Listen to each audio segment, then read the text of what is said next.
مرحبا، شوفوا ايش لقيت اليوم على النت.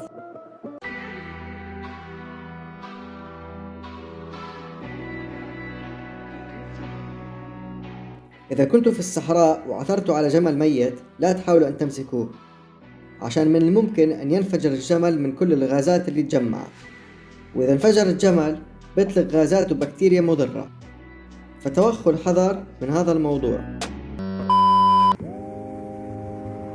بعض المزارعين في العالم يعالجوا مشكلة الحشرات والنباتات الغير مرغوبة بهذه الطريقة.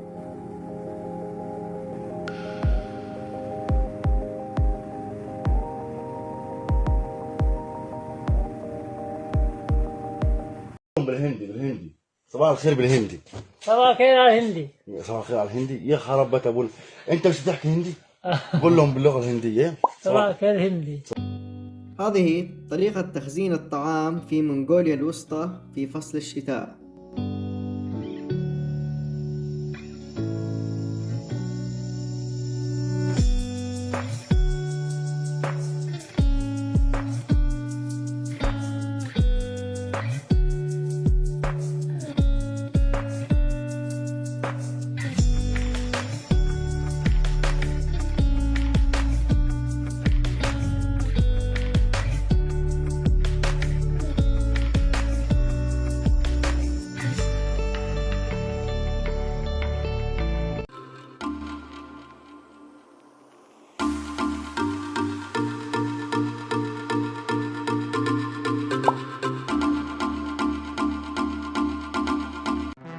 منظر من مقصورة سفينة وهي تجوب العالم.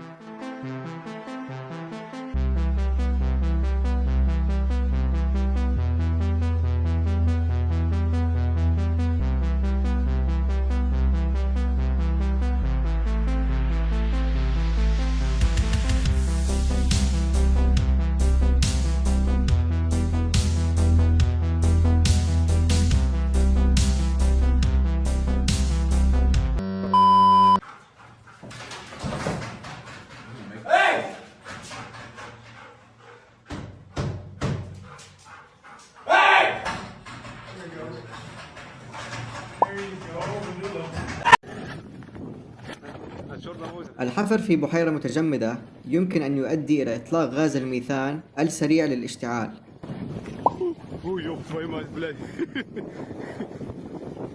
بتحب الدبكة؟ بموت فيها. أعطيني لحظة بس. هذا هو الشوكليت يذوب بالحلق سلس. هذا هو كرتونه يذوب اسمه كيو. انا جالس لحالي اي جني يطلع لي يصير صديقي.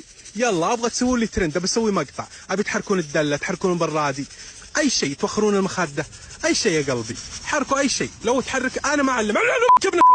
يلا سلام.